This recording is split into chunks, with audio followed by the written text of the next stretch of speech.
Hello, my name is Erica Crandon, and I'm a member of the Dole Institute's Student Advisory Board. Welcome to the Dole Institute of Politics, and thank you for attending tonight's presentation. The Dole Student Advisory Board is composed of KU students committed to the work of the Dole Institute. We attend regular meetings, assist in events like this, and plan on SAB-sponsored programs every semester. Members of the SAB receive great opportunities to network with our special guests. If you are a student and would like to join, please contact the Dole Institute. The Dole Institute would like to hear from you. If you enjoy tonight's program, please let us know by contacting us on Facebook, Twitter, or through our website email. If you prefer to write us a note, there will be a notepad and pens on a table as you exit the building. Your attendance and feedback help shape future programming. Before we begin tonight, I'd like to remind you to please turn off your cell phones. After the interview, we will have some time for audience questions and answers. If you have a question, please raise your hand and a student helper with a microphone will come to you. Please ask just one brief question. And now I'd like to introduce to you Associate Director Barbara Ballard.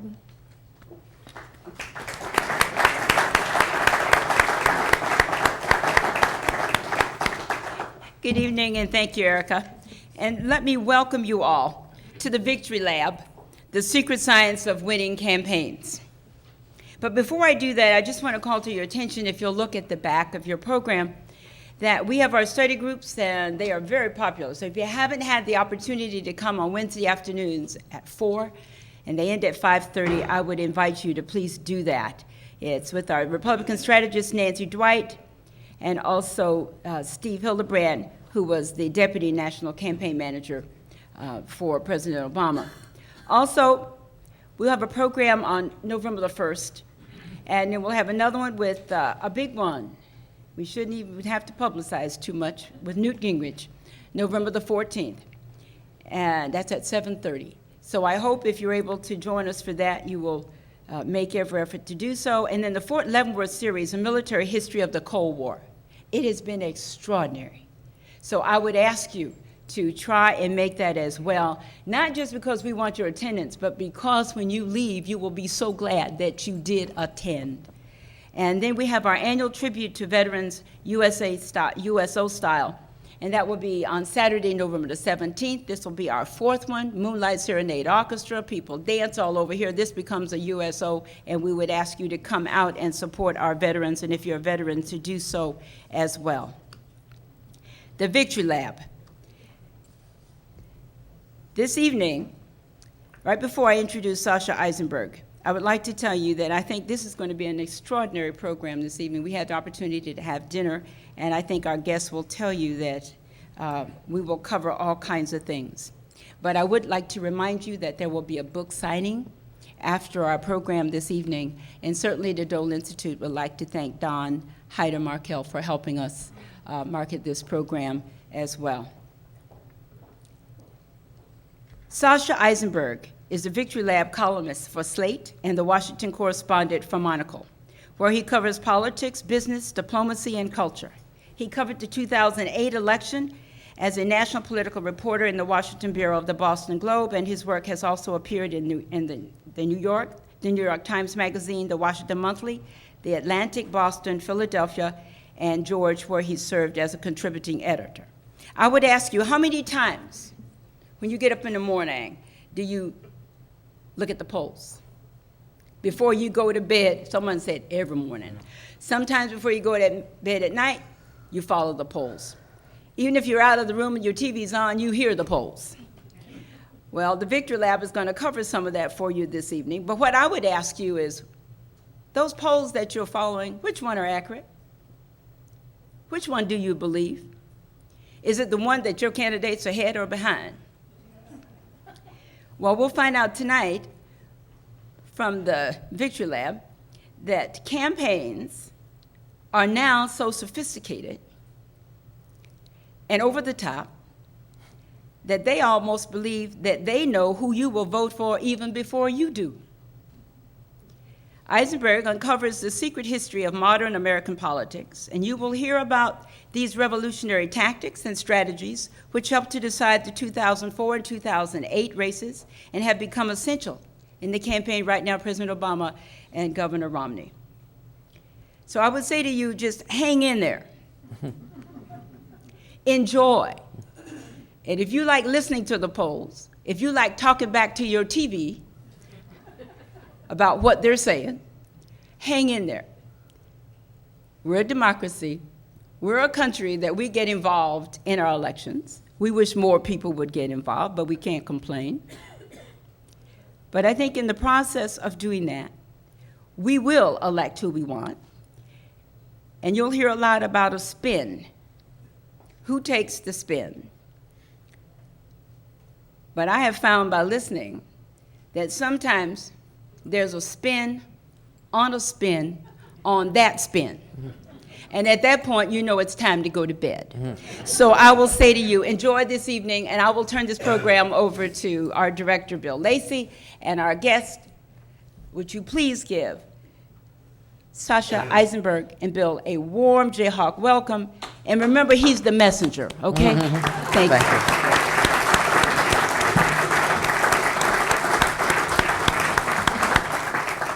Thank you very much, Barbara, and thanks to all of you for coming out.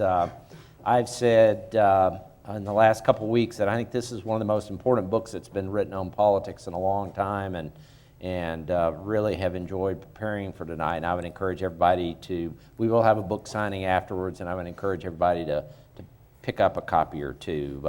Sasha, welcome to KU, the Dole Institute of Politics. Let's start tonight. Talk a little bit about how you decided to go into journalism and some of your early journalism jobs. Sure.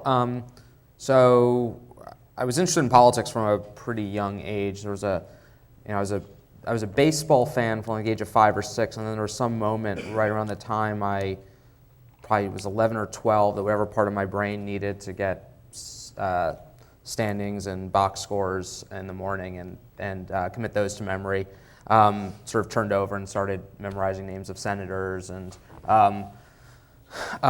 eventually we got that stream of polling data. So I was I started volunteering on campaigns when I was 12, knocking on doors. So I've had an interest in the sort of nuts and bolts of campaigning for a while. I got lucky and became an intern at a magazine called George, which is a political magazine. I grew up in New York.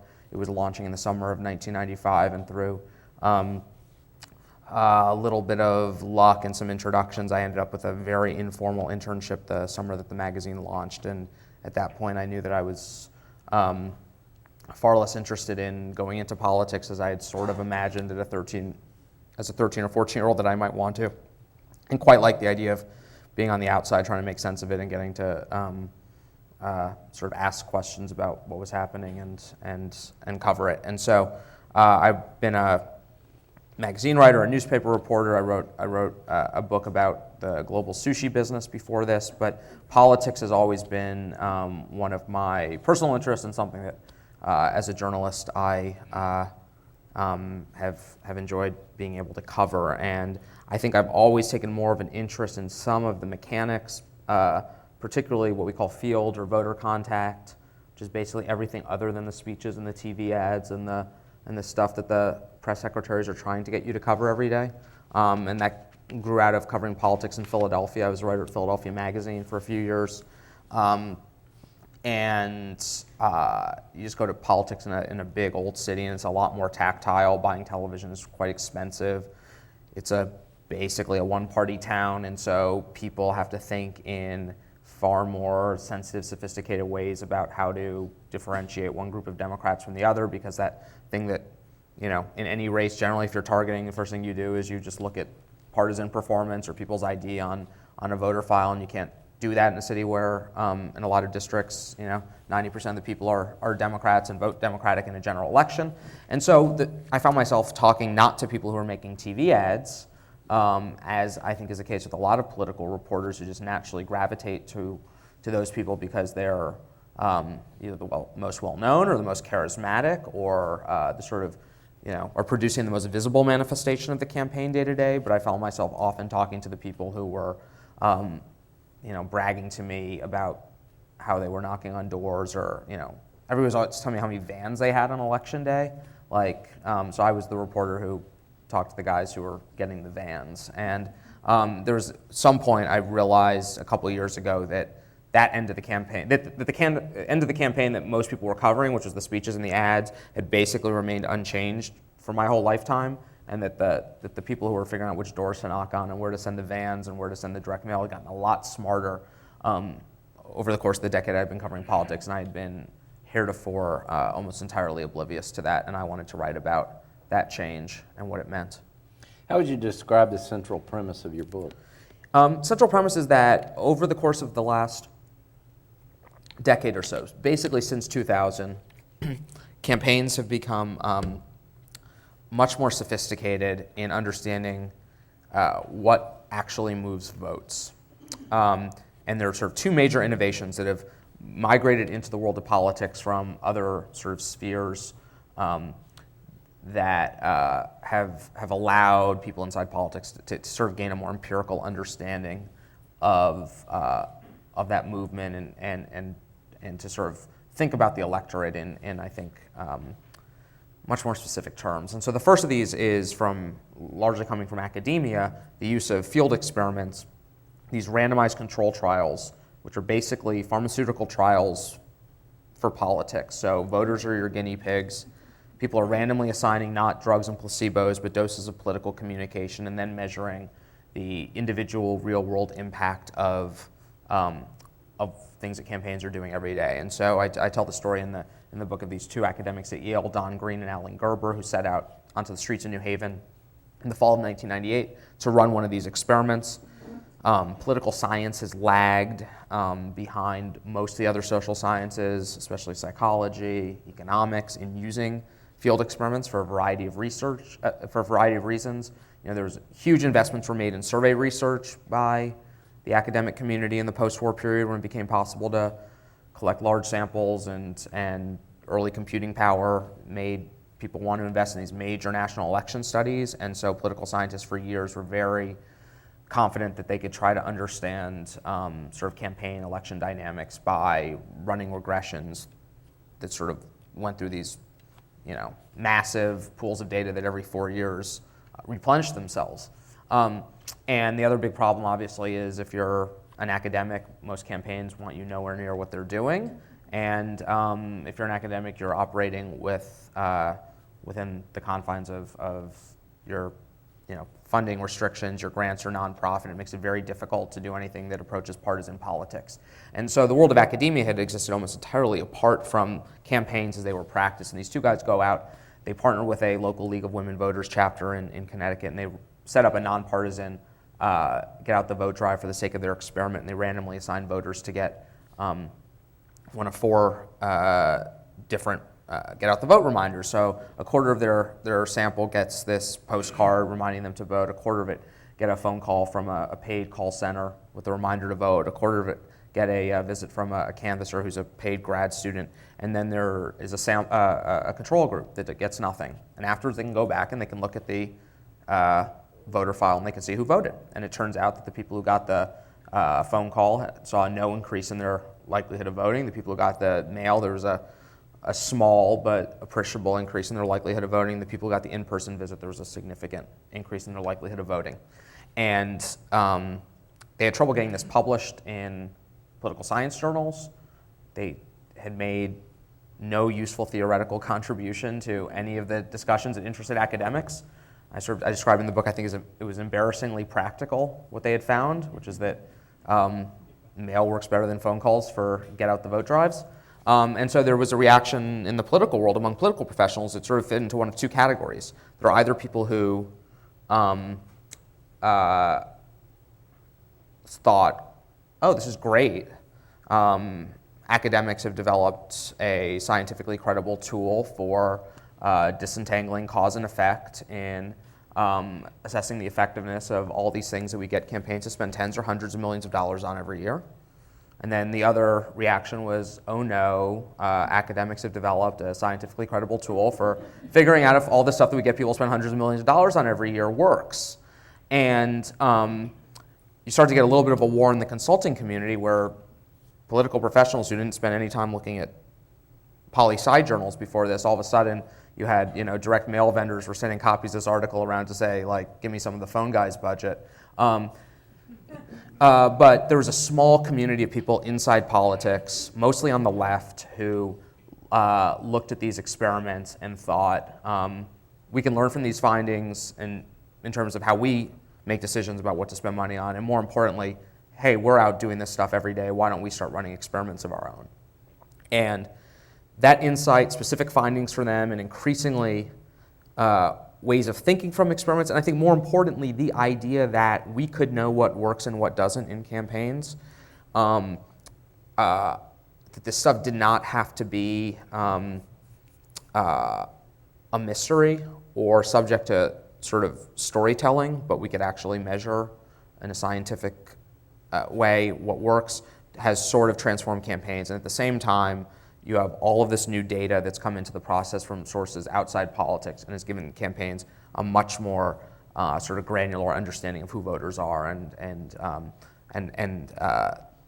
the ability, they think, to sort of predict voter attitudes and behavior.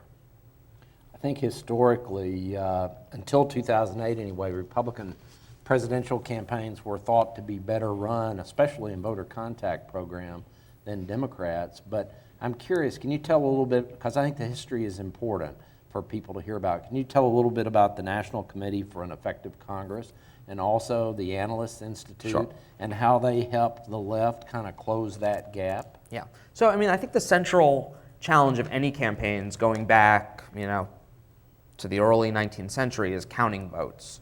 And this is something that has not changed. The first decision a campaign needs to make basically is decide who not to talk to, right? You want to push people out of your world because they're either definitely going to vote for you or they're never going to vote for you or they're very unlikely to vote altogether. And then you're stuck with a pool of people who are your potential targets, and you want to split them into one of two categories. You want to find people who are likely to vote but haven't necessarily made up their minds or are persuadable. So in this case, these could be people who are showing up now in polls as undecided, or they could be soft Obama supporters that Romney thinks he can get to defect, or Obama thinks he needs to sort of shore up from defection, or soft Romney supporters on the other side. That's one pool of voters. Campaigns now call them persuasion targets. And then the other pool of voters are people who already like your candidate or identify with your party or broadly part of your coalition, but are just not frequent voters. And you know that if they were to vote, they would vote for you, but you don't know that they're going to vote because they don't make a habit out of voting.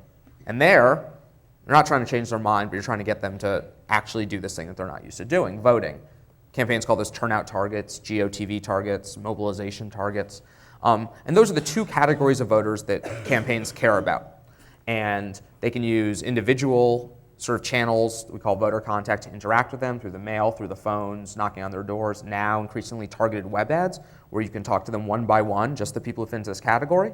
But also those numbers affect how campaigns allocate resources and decide to communicate in mass media, because you run an entirely different campaign if most of your attention is focused on winning people over to your side as opposed to identifying and mobilizing people who are already on your side.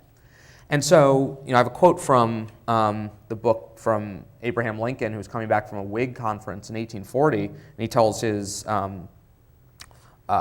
precinct captains in Illinois, he gives them instructions: you should check on all the voters in your area regularly, and the ones who are wavering, you should go back to them as seems fit with whatever to see if they have made up their minds. And it's basically a very good encapsulation of what canvassing is. And so the challenge has been for campaigns but you can never do that with everybody. No campaigns wish that in an ideal world, a campaign would go and they'd individually interview every voter and ask, how likely are you to vote? The questions that you get asked when they call you during dinner, you're not a swing state, so you're not getting all this attention. So remember the last time there was an interesting competitive statewide race in Kansas, but what they ask you at your door during dinner, which are, how likely are you to vote, who do you think you'll vote for, and maybe they ask you about an issue or two. Campaigns in an ideal world would interview every single voter have that interaction and use that to sort through where people stand. Well, you can never get to everybody. No campaign has enough money to do it through paid call centers or paid canvassers. No campaign has enough volunteers to do it, and there are just a lot of people who don't answer their phone or will hang up on you or won't talk to you at the door. And so maybe the best campaign in terms of resources and range, the Obama campaign will talk to 20% of the people that they actually want to talk to this year. So the question is, how do you figure out which 20% you try to get to first to have those interactions? And then how do you make assumptions about the other 80% of the people so that you're efficiently putting them into those buckets? And so that knowledge in the 19th century, as Lincoln sort of laid out, existed in the minds of party leaders because they were the people who were the sort of institutional knowledge of their community. And so whether it was a ward boss or a precinct captain or whatever, they're the ones who knew that, yeah, Jimmy votes and Jimmy always votes and Jack doesn't vote, and or probably less the case in 1840, but later in that century, Jimmy votes if the union comes and reminds him to vote, but Jack we don't need to worry about, he'll vote anyway. And what happens in the second half of the 20th century is basically with computer punch cards, it becomes possible to start to automate information about voters. So voter registration records no longer have to be on sort of unmanageable rolls of paper, but you can start to create computerized voter files. And what the NCEC, the National Committee for an Effective Congress, does is says, starting in the early 1970s, mid-1970s, in addition to just the information with a voter's personal information, their address, their age, their gender, and their registration or vote history that's on their registration records, what we really want is how their precinct voted. Because in large parts of the country, people's registration was in no way a useful predictor of how they voted. In the obvious cases, we had huge realignment in the 60s and 70s, and so there are a lot of people who were registered Democrats who were never voting Democrat in all sorts of elections. And so you had this PAC that was created by Eleanor Roosevelt in the late 40s to sort of support liberal congressional challengers. And after the post-Watergate campaign finance reform laws, decides, well, we can't keep on giving cash to Democrats who are running for Congress. What can we give them that's useful? We can give them data. And the data that they give them is these precinct analyses, which is basically just they want to create a record of how every precinct in the United States votes in every single election, which sounds like a fairly straightforward task, except turns out that in 1974, this is an amazingly arduous process because the information is scattered at county courthouses and boards of elections, and that every 10 years or sometimes more frequently, people redraw what the precincts and the districts look like, and the districts re-overlap in new ways, and you can't transfer one precinct to the next. And so they become this warehouse of this crucial data, and for a generation of people on the left doing politics, this becomes the way that they start sorting through the electorate they sort through precincts. And they push, if they're Democrats, they push the strong Republican precincts aside, they push the strong Democratic precincts aside, and they say, we're going to do those interviews for the people who are in the middle precincts. And that ends up being a sort of first generation of using data to automate this process of sorting through the electorate, where you're no longer dependent on the institutional minds of party leaders, but you can have an external sort of data source that does it. The Analyst Institute is sort of to some degree, the next generation of that, which is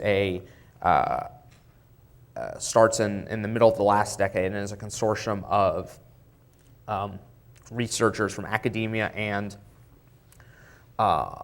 campaign institutions on the left, initially incubated by the AFL-CIO, but has participation from women's groups like Emily's List and environmental groups like League of Conservation Voters and Sierra Club, all of which are durable institutions. And so they have an interest that a lot of candidate campaigns don't, which is we want to get better for next year. We're going to be spending tens or hundreds of millions of dollars on politics next year, and we want to figure out how to be smarter about it. Candidate campaigns care about market share on some random Tuesday in November, and they don't do anything that will teach them a lesson that will be useful after that. Parties, which we think should be stable, permanent institutions and repositories of knowledge, turn over more or less as frequently as candidate campaigns do, and often parties don't have as much continuity as we would imagine. And so these institutional groups, especially organized labor, which spends a lot of time knocking on doors and sending out mail, wanted to know how to get better, and they sort of incubate this new research culture on the left, which is focused on to some degree, collecting individual data for advanced statistical modeling, and then also on running these experiments that I was talking about. And I think that the point at which the left leapfrogged the right on sophistication and running campaigns in the last 5 or 6 years can more or less be traced to the moment where the most valuable insights for improving how campaigns were run stopped coming out of the commercial world and started coming out of the social sciences. And so you look at the sort of Republican primacy in direct mail marketing. Republicans built the first national voter database over 15 years before the Democrats did.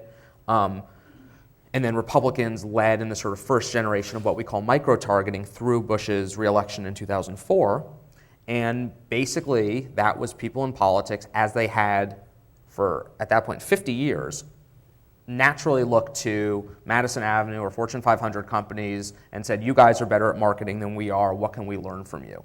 And all of those innovations, basically getting consumer data, processing it, customer relationship management, and the data itself, which was bought from the big breakthrough that the folks who ended up doing Bush's micro-targeting in 2004 do, first for Mitt Romney's gubernatorial campaign in 2002, is they go out to Axiom, which is the large private data warehouse based outside of Little Rock, and go out and they just buy all this data that has been collected on individual voters, first for to develop credit rating scores, and then being used by direct mail marketers to figure out where to send catalogs, then being used by charities who want to go prospecting for new donors. And they say, we're just going to buy all this data and link it up with the voter registration records and suddenly expand the profile of what we know about every voter in this country from just a little bit of political demographic information to a well-rounded profile of how they lead their lives.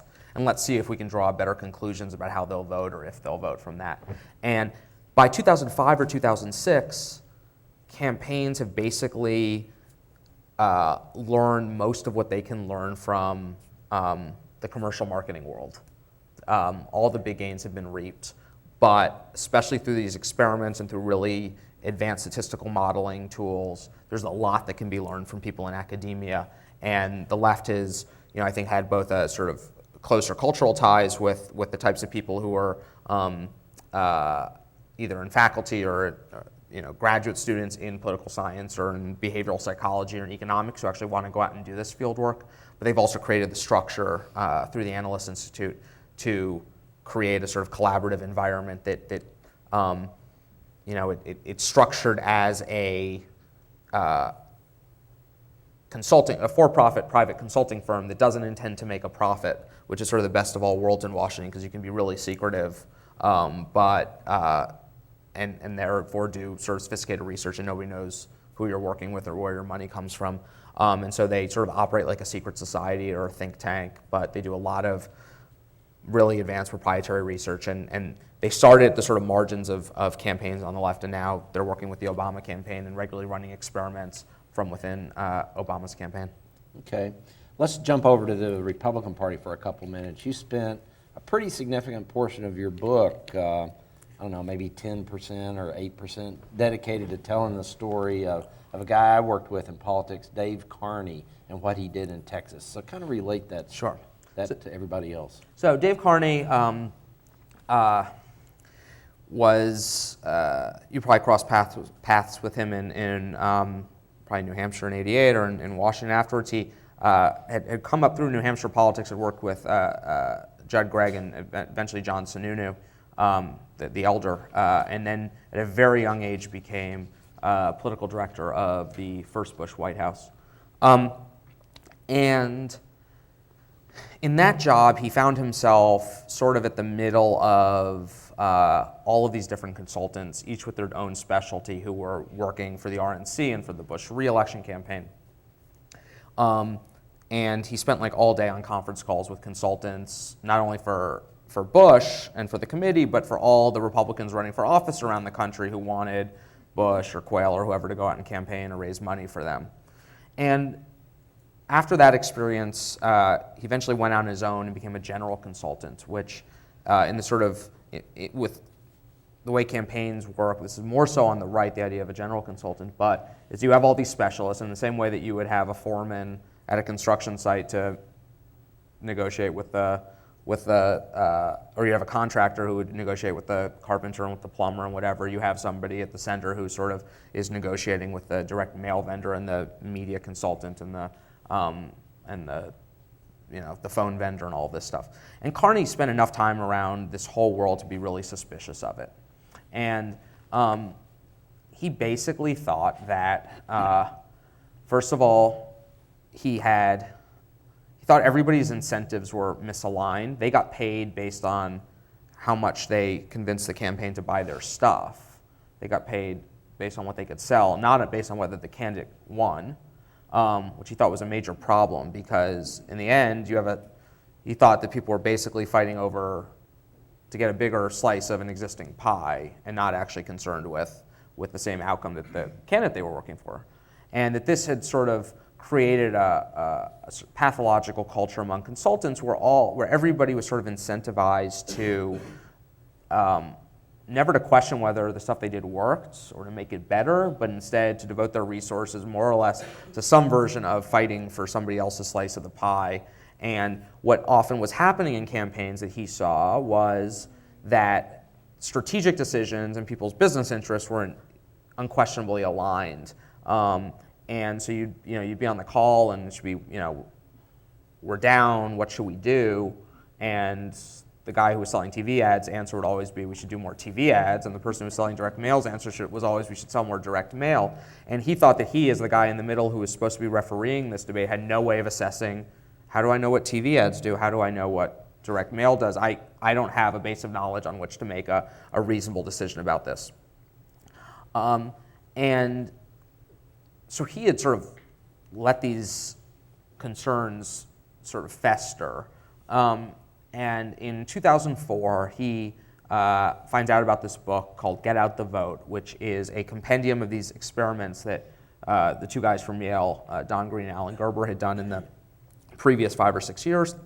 And by then, some of their grad students had gone out and run their own experiments and had worked with groups in Washington to run experiments. You actually had a body of probably hundreds of experiments at that point that had been run in politics. Many of them, again, things that were not making really important contributions to like the theoretical debates in political science, but were all about not just as a piece of mail better than a phone call for getting somebody to vote, but what about 2 pieces of mail versus 1 piece of mail, or should the last piece of mail arrive the Friday or the Saturday before the election, and does it work in Spanish, and can we do it in rural areas? And eventually, after like 5 years, you have a huge body of work of stuff that's been replicated over and over again in different parts of the country that says, hey, there's a lot of stuff that campaigns spend money on that just doesn't seem to have the advertised impacts. One example is robocalls. People have done dozens of tests on the effectiveness of robocalls for turnout. They do nothing. They're possibly useful for other things like building a crowd or whatever else, but they don't make somebody more likely to vote when they receive one. And this is true like regardless of the content of a robocall. And so he found this book and he read it on a flight from Manchester to Austin, where he was going to meet with Rick Perry. This was the end of 2004. Perry was preparing to run for re-election for what would be his second full term as governor. Basically, as soon as Kearney landed in Austin, he sent an email to these 2 guys at Yale and said, hey, would you like to be inside a real campaign? And this was a problem that they had faced, because they had to deal with nonprofit, they were using academic money or grants from nonprofit institutions. They couldn't do partisan work because they had to deal with the Human Subjects Review Board at Yale. They were really limited in terms of what they could do in terms of sort of messaging inside campaigns. And they were really limited then in what they could test, which is they basically test all sorts of get-out-the-vote tools, but weren't actually testing the ability of campaigns to influence public opinion, which is the big mystery at the core of all campaigns. And so Perry was going to spend $40 million running for governor in 2006 in one of the largest states in the country. And Kearney, these guys saw a great opportunity to do research they'd never done before. Kearney saw a great opportunity to get social scientists to audit his consultants. And he brought them in. they had the foresight to think, hey, we're two guys from Yale who've done research, have done experiments with Acorn among other groups. We should bring in some cover before we show up and start working with these Texas Republican guys. So they find two other academics, a guy named Darren Shaw at UT Austin and Jim Gimple at the University of Maryland College Park, who had worked, sort of informally advised Karl Rove on Bush's campaigns. And the four of them show up in Austin. Kearney calls them the eggheads, and Kearney loves this opportunity. He says, he has all the consultants gathered, and he says, I've let these guys test anything you do that they can possibly measure. And they basically try to test everything that the campaign is spending money, time, resources on, including over 3 weeks in January of 2006, they randomize all of Perry's television and radio buys across 18 media markets in Texas. They randomize the governor's travel to different cities. For the better part of a month, Rick Perry's campaign, totally unknown to many people in the campaign and certainly to the outside world, is not being decided by any sort of strategic interest, but is being decided by randomization software on a political science professor's computer because they want to understand, does it actually move numbers if Rick Perry is in Abilene instead of Fort Worth, or if he's putting 750 points on the air in Lubbock and isn't on the air in Corpus Christi that day. And it marks, we'll review at the end of this year, because the Obama campaign will probably supersede this, but until now it marks the largest involvement of this type of empirical experimental research inside a candidate's campaign ever. And in a way that will surprise many of us who spent the fall and winter watching presidential debates, Rick Perry has probably made a larger contribution to the academic study of political science, indirectly supported more published journal articles than possibly any politician in American history, including Woodrow Wilson. Fascinating story. Talk a little bit about why the efforts that you write about really are focused a lot less on voter persuasion and a lot more on voter motivation. Yeah, so everything that I write about is, I mean, there's obviously a lot of history gets us there, but these big innovations come together after 2000, and that's not a coincidence, I think. And that was a campaign that at the time, I think we thought of as a very low-stakes election, and it's sort of, the election itself, obviously we remember it as being about Florida, and then it was sort of overshadowed by September 11th immediately afterwards. I think in the practice, and so it doesn't necessarily seem like the election itself was a major choice, but I think it's been incredibly influential in the sort of practice of campaign politics. And two things became apparent by the end of 2000 that still, I think, sort of hang over everything that happens in campaigns. One is we learned how polarized the country had become in ideological and partisan terms. I tell the story of how Matthew Dowd, who was Bush's chief polling advisor, starts work on a memo even before the Supreme Court has ruled in Bush v. Gore in late 2000, laying out sort of a plan for Bush's reelection in 2004. And he fixates on one bit of data in the exit polls, which was that in 1984, I think something like 26% of Americans reported that they had voted, that they'd split their tickets, that they had voted somewhere on their ballot for both a Democrat and a Republican. And that by 2000, I think the number is down to 7%. And Dowd said, we can no longer think of campaigns as principally or exclusively these efforts to sort of win over swing voters in the middle, which is entirely how we thought about what certainly presidential campaigns were about through the 1990s. And Dowd says we need to focus far more on identifying people who are already with us but aren't regular voters, be better at pinpointing them and figure out how to mobilize them to vote. And this was a particular problem for Republicans at the time because certainly through the 90s, Democrats, largely because of organized labor, had developed just a more formidable culture of field politics. And so Republicans have become really concerned after 2000 that they were less equipped to do this sort of mechanical work of mobilizing their supporters. And then the other thing we learned after 2000, after Florida, was how close elections can be. And almost everything in my book is some version of people trying to use new tools to find that extra 1 point or 2 points or 3 points or 4 points, which people might have laughed at, investing millions of dollars and giving over significant parts of your campaign to a research project to get 1 point or 2 points better. After 2000, nobody was laughing at that. And we might look at 2008 as sort of the anomalous election in this period, but where we have a pretty hardened electorate. There are very few voters in the middle who are persuadable. Probably, and you can figure this out in the polls. You see where the movement is. I don't know, 12%, maybe 15% of voters are really, their opinions are in play.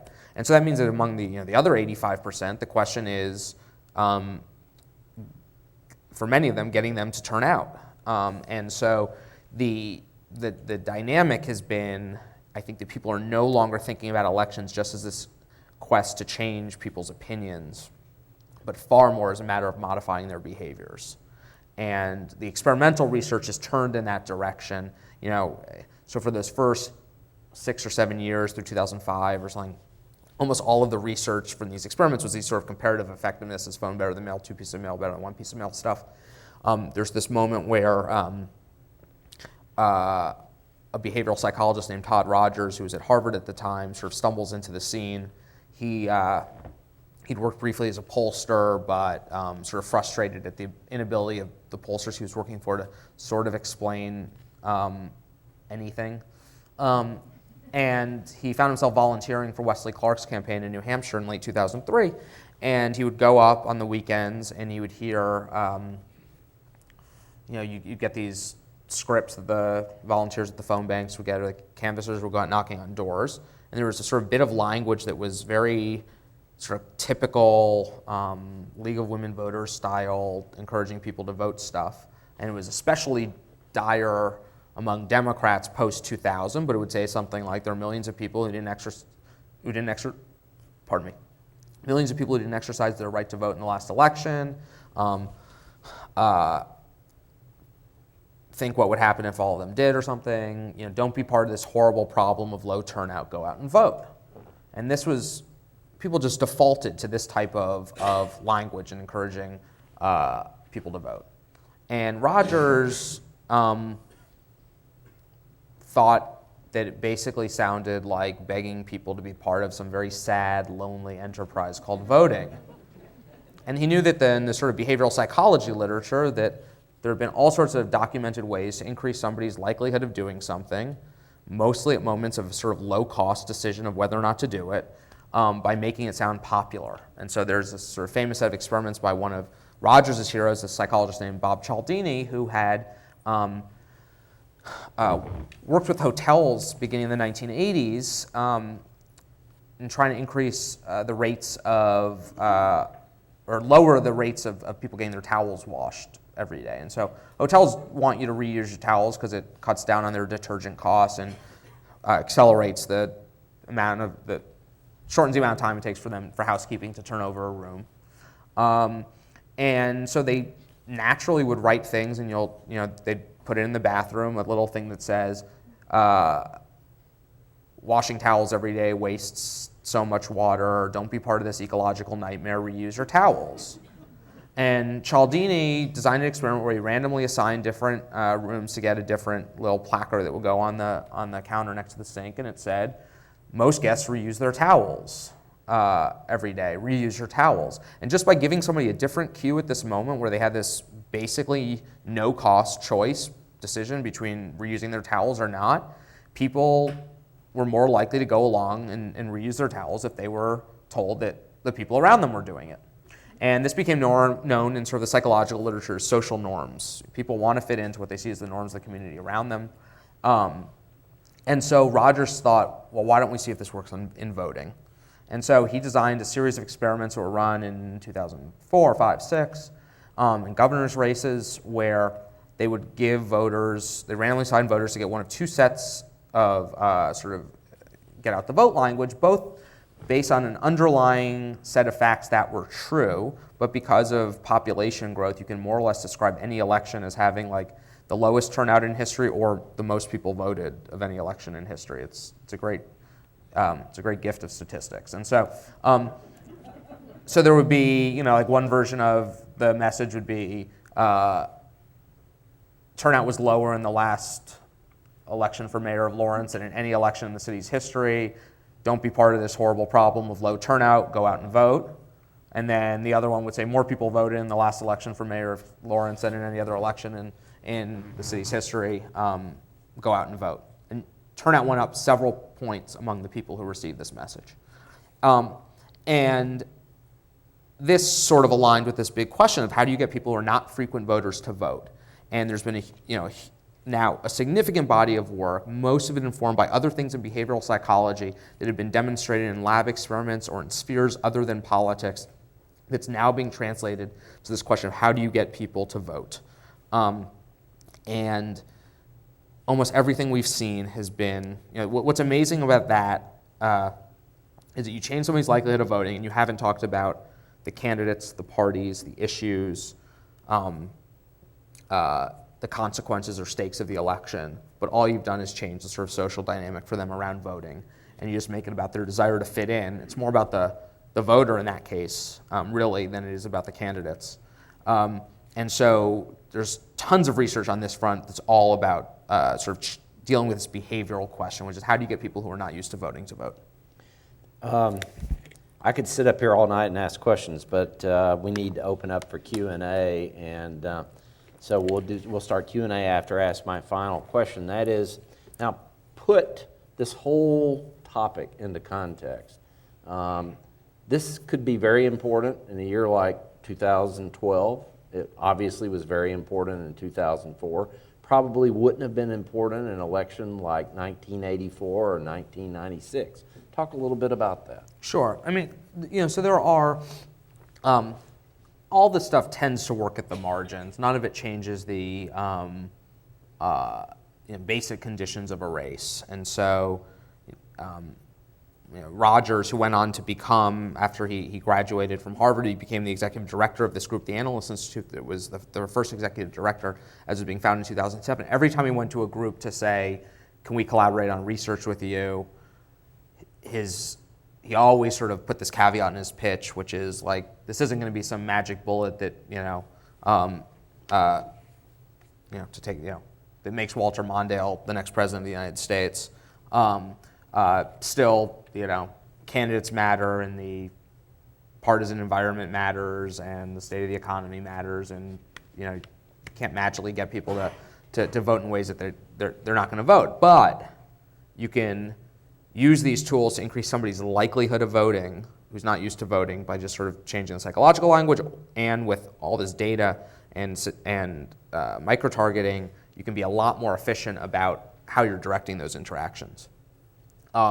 And so, we exist at a moment now where elections are being fought, at least presidential elections, within those really small margins. And it's obviously not hard in looking at some of those polls to think about how, the team that figures out how to most efficiently squeeze 1 or 2 points out of their existing coalition will be in a much stronger position. I do think, though, that there is a way in which, especially on the data side, it can fundamentally change the nature of campaigns from a competitive perspective. So, to go back to sort of what we were talking about with NCEC, they were basically, people were trapped in their precincts, and so if you were in a Democratic precinct that voted like 65% Democrat or better, campaigns made an assumption that you were likely to be a Democrat and interacted with you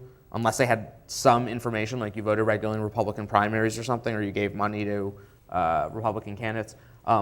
They defaulted to assuming that you were a Democrat, and Republicans often just wouldn't do politics there, and the opposite being true. Or you were sort of trapped in the large demographic categories that were in your voter registration record. So they knew that you were a woman, and they knew that you were over the age of 45. So then you were, you're a 45-year-old woman who lived in a Democratic precinct, but you're sort of trapped in that category. What's happened with all this data is that campaigns can come up with a unique statistical probability of your turning out to vote or you're voting for a particular candidate. And so, the way the Obama campaign formats this is as these percentage probability scores, which are formatted out of 100, and it's the likelihood that you, Bill, you'll have a turnout score. It's the likelihood that you will cast a ballot in November. And then there's an Obama support score, which is the likelihood that you will vote for Barack Obama. So you probably have a 90 turnout score because you vote all the time, and you probably have a 28 Obama score because you statistically do not resemble at all somebody who would vote for Barack Obama. And did I overestimate on 28? A little bit. Yeah.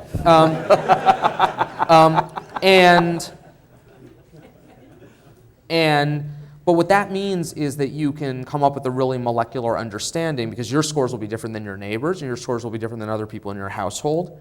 And now I don't have to write your whole precinct in or out of my plans or write every man over the age of 50 in or out of my plans, but I can go out to a block and find the 3 people, the Obama campaign can find the 3 people that they want to mobilize on your block, or the 4 people that they want to persuade, and then come up with figure out who among those they want to persuade by sending them some message about the auto bailout, and who they want to persuade by sending some message about abortion. And I do think in states like Virginia and North Carolina, the ability of Democrats to make those states competitive in presidential politics almost overnight is in many ways can be in significant ways credited to having tools that sort of free them from the existing political geography. So part of the reason Democrats didn't compete in those states was that they looked at the basic math, which is, okay, how many voters do we have in 65% Democratic precincts, which in those states basically means how many voters do we have in largely black urban areas and how many people do we have in college towns. Okay, it's not getting anywhere near 50%, we can't win the state. Now it is, okay, we can take all those votes for granted as long as we can actually mobilize them. Now we can go hunting around in counties where maybe we only are getting 20 or 25% of the vote, but if we can maximize that, because we can go out and we can interact with just the people we want to interact with through the phones, through the mail, you can efficiently then, it used to be you wouldn't go if you were a Democrat and even bother opening office and recruiting volunteers in some rural part of eastern North Carolina, because what would you do with volunteers? They weren't going to go knock on every door because there are too many Republicans or too many people who voted Republican. But now if you know that, okay, there are only 2,500 doors in this county that have potentially Democrats behind them, but we'll open an office and train 20 volunteers because we can get to those 2,500 doors and maximize our performance. And so there is a way in which we've sort of been freed from, I think, a very restrictive, like demographic, geographic architecture to our campaigns that should start to loosen up the maps. And there should start to be, obviously we're constrained by the ability of, there's place in the country where Democrats are unpopular and Republicans are unpopular, and that will require the parties to either change the people they nominate or their sort of national profile. But there are ways in which states can become competitive again because of technique, because campaigns will start to see new ways of putting together coalitions because they will not be sort of trapped in sort of the old math. And that's a way where none of it's going to make Mondale a winner. Sorry, you could replay the 96 race with micro-targeting. It would probably come out the same way. But I think you might start to see different types of candidates could run different ways and start to put states in play that weren't before. Okay, that's great, Sasha. Let's go to your Q&A. If you got a question, raise your hand. Try to get the eyes of, we have 2 students with mics. Hold your hands up. Guys, if you got a mic. Lexi and Jen, we have one. You got one right here? Okay, go. It's okay. I guess, is there any point at which you foresee where they take that next step? So they segmented, they use all these positions where they attract. At some point, it seems like there should be a generation of data on how much it takes to persuade somebody and maybe what that cost is, right? So you could start to optimize. So can you kind of run your projection out another 10 years, 5 years? What do you see happening as kind of the next points after they segment and super micro target to the individual? Yeah, and so I don't even have to look that far into the future. I'm actually writing something at the moment that hopefully will be up on Slate by the end of the week about persuasion modeling, which is basically predicting the likelihood that you will move in response to a certain message, which the Obama campaign is doing, and other groups on the left are making some significant advances. And not just thinking that people who look like they're in the center of the ideological spectrum are necessarily the ones who are most likely to move in response to a campaign's persuasion efforts. So I think we are getting to the point where, because you run these experiments, you can randomly assign voters to get not just one person receives the get out the vote reminder and the other person doesn't. You see who votes, but one person gets the Mitt Romney outsourced jobs message, and the other person gets the Mitt Romney paid a low tax rate message. And then, because you're polling in large numbers across the population to develop these predictive models anyway, you can see whether the people who got the outsourcing message moved towards Obama at a higher rate than the people who got, or this repelled people.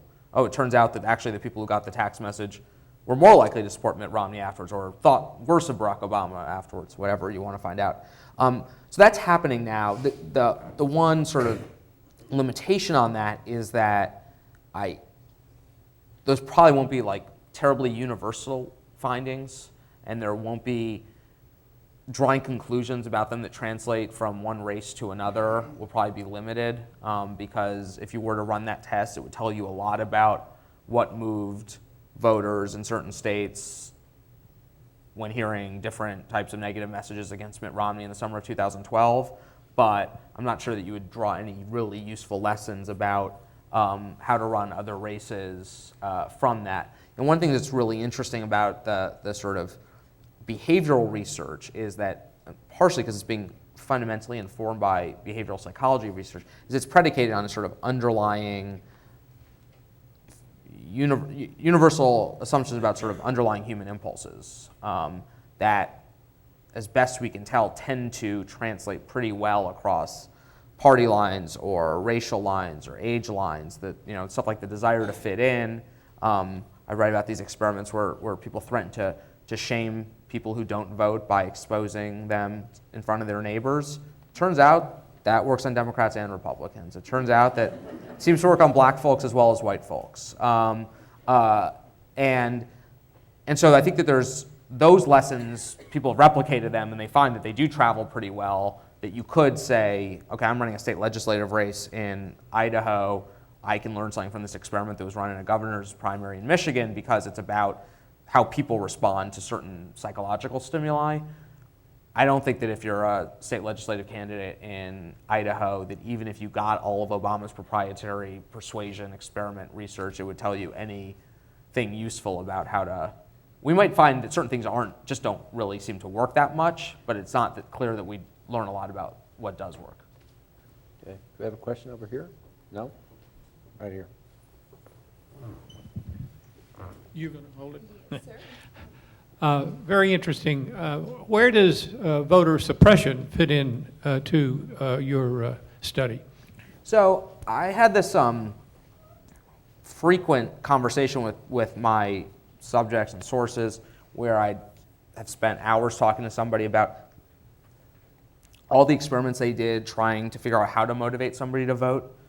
And I'd sort of say, well, you've mined the behavioral psychology research for understandings about what you can do to motivate somebody to vote. So now tell me about the good stuff. What are you doing to demobilize people?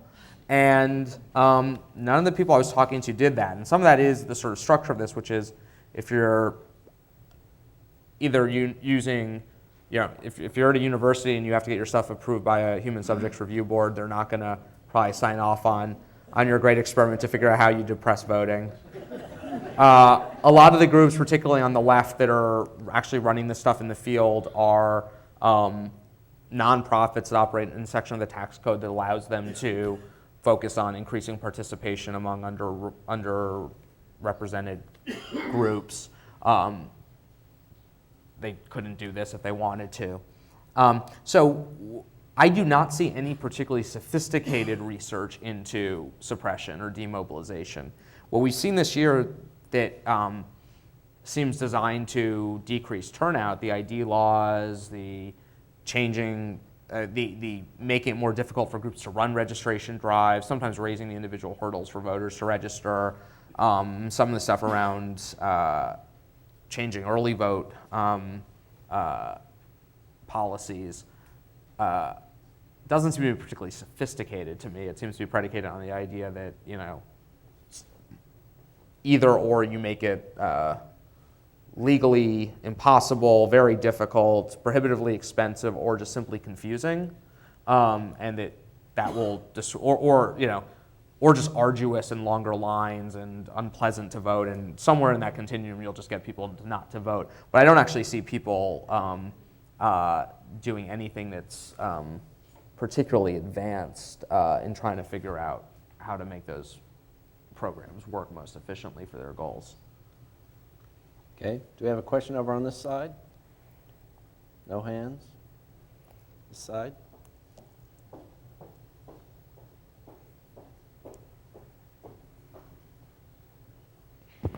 I guess I'm curious how the behavioral researchers find their subjects. Wouldn't they really use some of that axiom information to find the people they want to research?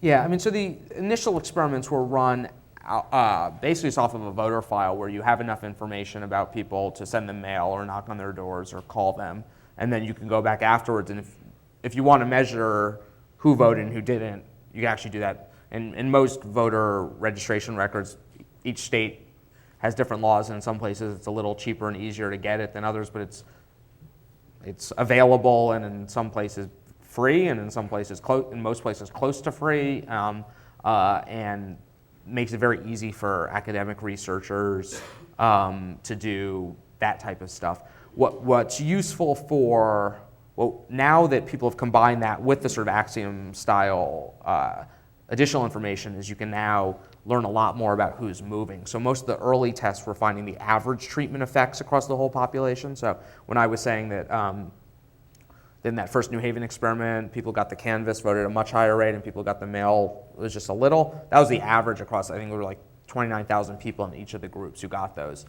When you know 1,000 other data points about each of the people in your study, as campaigns now do, you can start to see whether other attributes are starting to define, other characteristics are becoming defining attributes of the likelihood to move. And so one experiment that this guy, Todd Rogers, does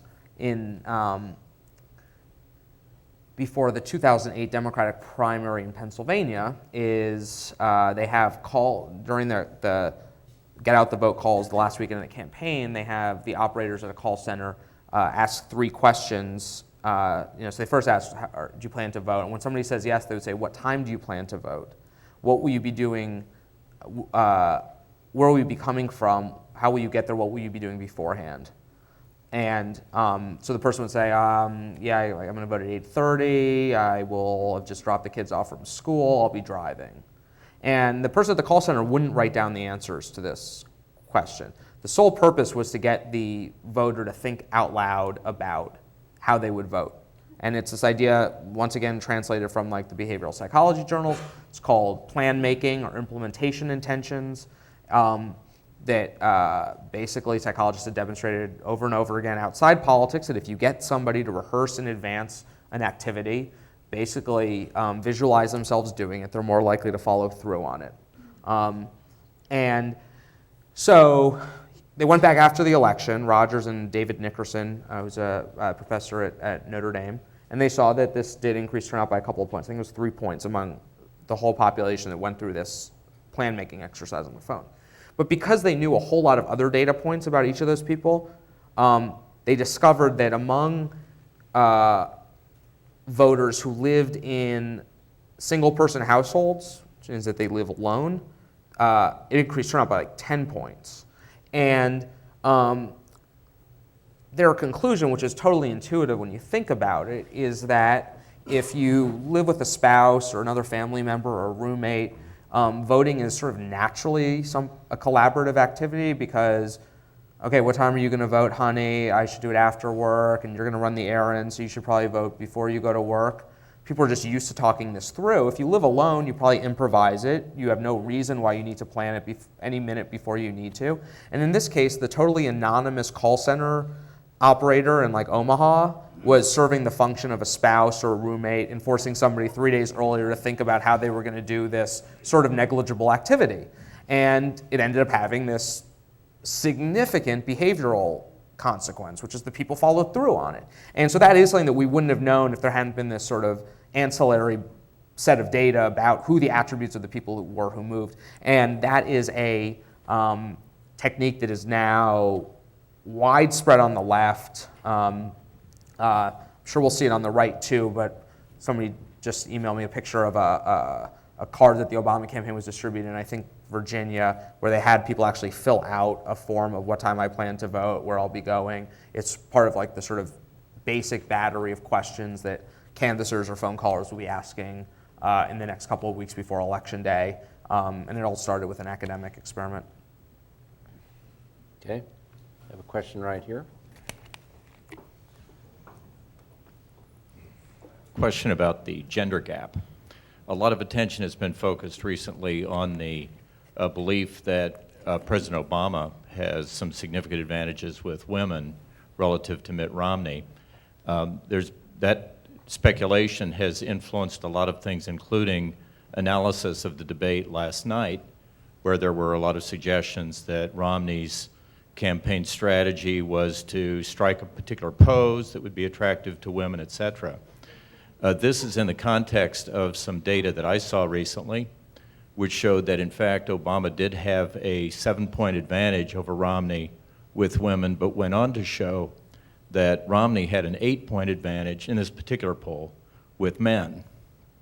So my question to you is, knowing everything you know about real data around voter behavior and so forth, is there anything that you're aware of related to any of this that actually explains what appears to be the disproportionate attention on the female gender gap relative to the male gender gap? So sort of 2 points. I mean, one is I think that there has, the focus on the female gender gap is relatively new, but I feel like talking about the male gender gap was the default assumption in politics through the 70s and 80s. So I don't feel like men have gone under-recognized as a share of the electorate over the last generation. There's sort of 2 reasons in particular. One is women vote at a slightly higher rate than men do, and they comprise more of the electorate in basically every election. And from what we know about voters who are late deciders and or persuadable late in the process, they tend to be disproportionately female. And so if we are 2 weeks out and we are wondering whose minds are in play, they are more likely, both as a share and in total number, to be women. So that, but I will say as a general cautionary note, the way campaigns talk about groups of voters privately sounds nothing like, or sounds very little like the way that pundits talk about groups of voters. So I can be pretty sure that when they're sitting around the war room in Chicago or in Boston, the question is not like, what are we doing to win over the ladies today? Do we have a plan for the women vote? Like, nobody really talks that way because they have much more granular ways of separating voters. And now what's happened is that sort of process I was talking about of collecting individual data and coming up with these individualized predictions of how likely you are to turn out and to vote is that I, as a campaign, can identify people by their predicted political attitudes and behavior, and not just by their demographic characteristics. So Bill can have, whatever I said, the 90% turnout score and the 28% Obama support score, and there could be a 28-year-old Latina woman who has a 90 support score and a 28% Obama score. And the campaign might interact with the two of you exactly the same way. You'd get the same mail, you'd be in the same door-knocking regime, even though traditionally we wouldn't think of you as part of the same block of voters. And so what campaigns are increasingly doing is building, at least when they're thinking of how they're going to interact with groups of voters, they're trying to identify them by their political characteristics. And sometimes the political characteristics lend themselves to certain types of messages. And so part of the reason we end up talking about the women's vote is there's a sort of shorthand for a set of messages that Democrats use to engage women who are cross-pressured between social, between social issues and other concerns. And so part of the messaging conundrum there for Democrats is how do we get, okay, a woman's pro-choice, but she's unemployed. How do we get her how do we message her on abortion so that becomes the thing on which she's making a vote choice and not on her views of the economy, right? And so it's a lot easier with women to visualize, especially how Democrats are messaging women, to visualize how that manifests itself in different communications strategies than it does with other slices of the population. But the campaigns are not starting at the point where they're saying, what can we do for women? They're saying, okay, we have a pool of voters that we need to persuade who have these attributes. They're overwhelmingly female. Let's figure out a messaging strategy that will move them. Okay. We have time for one more question if somebody has one.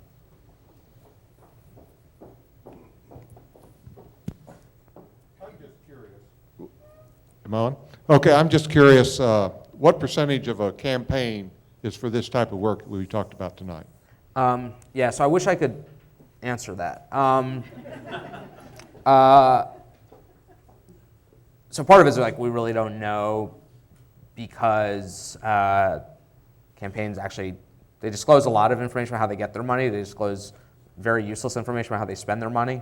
And it's frankly hard to break down the budgets in a way that is helpful to you.